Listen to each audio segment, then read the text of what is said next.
el analista, abogado y político José Antonio Torres Iriarte para ver estos temas de coyuntura política. Hay muchos temas justamente que determinar sobre este gobierno que preside el profesor Pedro Castillo. Y por cierto, las amas de casa se quejan sobre las alzas de los precios en los artículos de primera necesidad. Doctor José Antonio Torres Iriarte, buenas tardes. Encantado de tenerte en el programa de Hágase Justicia por Telestar, Canal 3. Buenas tardes. Adelante, doctor, estamos en línea.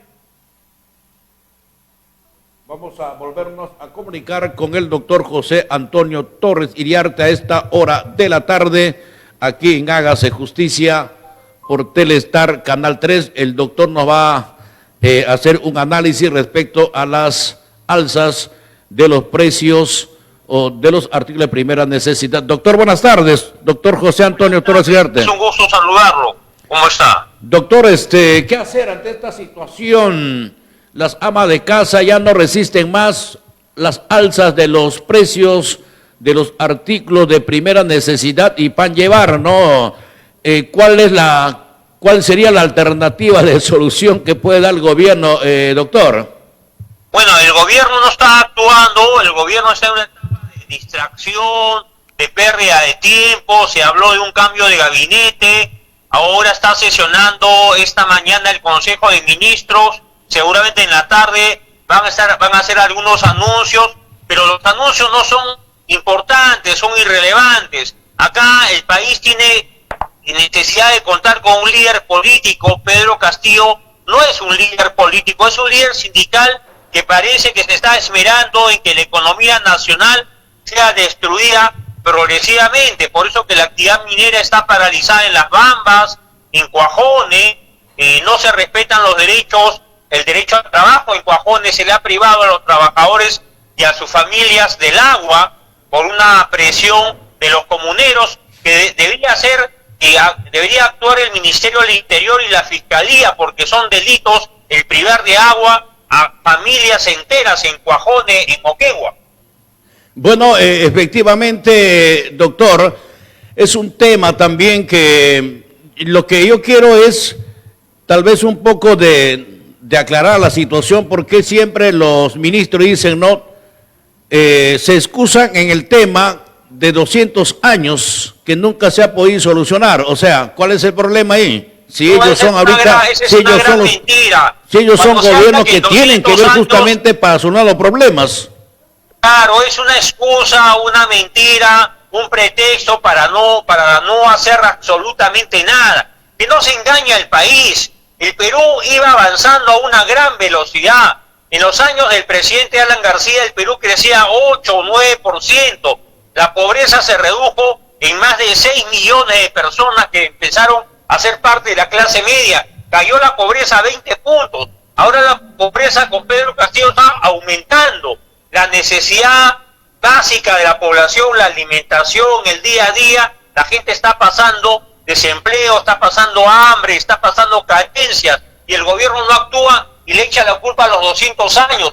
No seamos irresponsables, todos como padres de familia, como hombres y mujeres, como peruanos, tenemos una responsabilidad, no podemos poner pretexto. Pedro Castillo, la verdad, yo deploro su conducta, no da la cara, no da entrevistas, no da mensajes a la nación leídos que seguramente él no escribe. El país está yendo a la deriva. Nuestra calificación crediticia, la inflación, el aumento de la pobreza, el aumento del desempleo, y el gobierno tiene que actuar. No pongamos pretextos.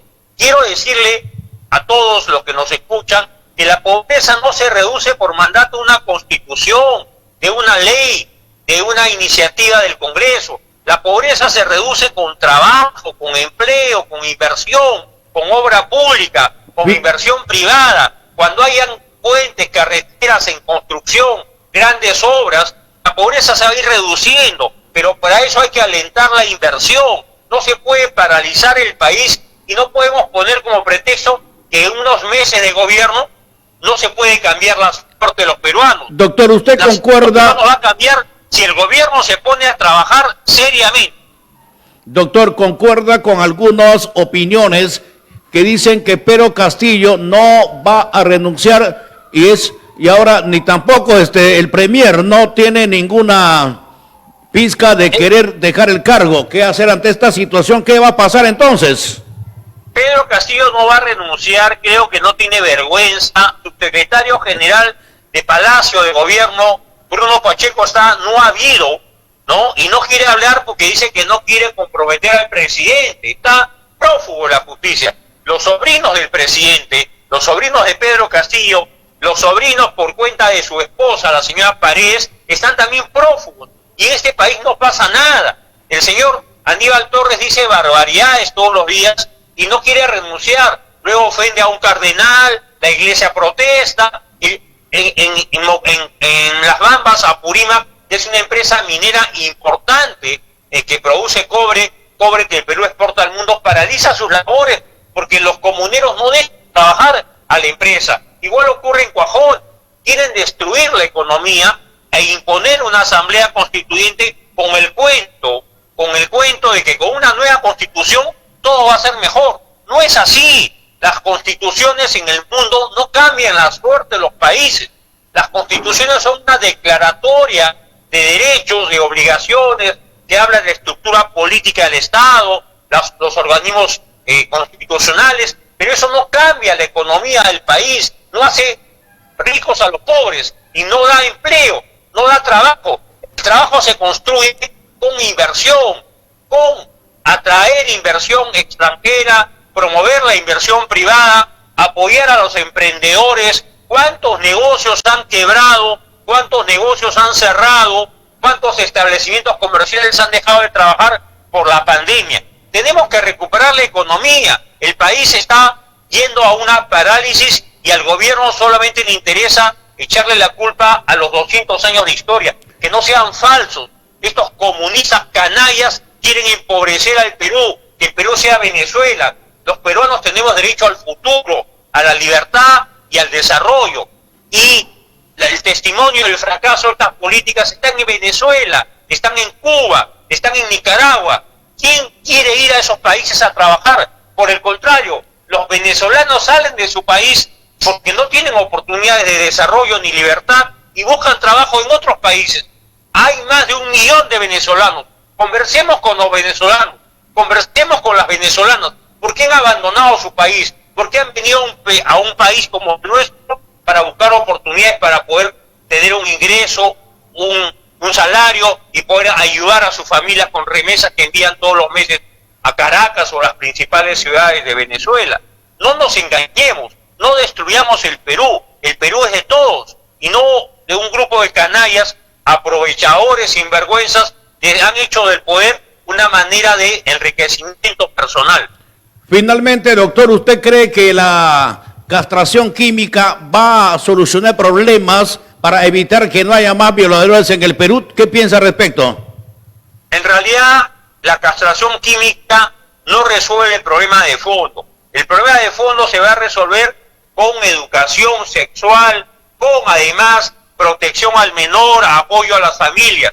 Que los padres no confíen en nadie, que protejan a sus hijos día y noche, que en la casa no haya personas extrañas. A veces son los mismos familiares los que incurren actos de violación de menores y no se conoce, no se hace la denuncia. El tema de la castración química, según los expertos, no va a resolver el tema de fondo, porque ese ánimo delictivo que hay en determinadas personas que tienen signos patológicos, ¿no?, de personalidad agresiva sexualmente, no se va a reducir porque el tema de la castración química es muy costoso, resuelve el tema temporalmente, pero luego la persona sigue con la vocación delictiva de afrentar la dignidad y el honor de los menores de edad. Entonces no hagamos de esto una película, una telenovela. El tema de fondo va más allá de la castración. El tema de la pena de muerte es un tema debatible. El Perú no podría condenar a pena de muerte porque está prohibida por la Constitución y los tratados internacionales. Habría que denunciar el convenio o la Convención Americana de Derechos Humanos de San José de Costa Rica, del que el Perú es parte, y ese proceso toma varios años, no es inmediato, de tal modo que hago una explicación que va más allá del derecho penal y el derecho punitivo. A estos violadores canallas, deshumanizados, el repudio total, la prisión perpetua, no cadena perpetua, pero el tema de la castración química no va a evitar que estos sucesos no condenables se sigan dando en el país, porque solamente es una solución química temporal. Qué bien, doctor, le agradezco su participación por esta opinión y este detalle, ¿no?, respecto a los temas de crisis política y sobre la castración química que está promoviendo el gobierno de Pedro Castillo. Gracias, doctor, y buenas tardes. Muchas gracias. Buenas tardes. Bueno,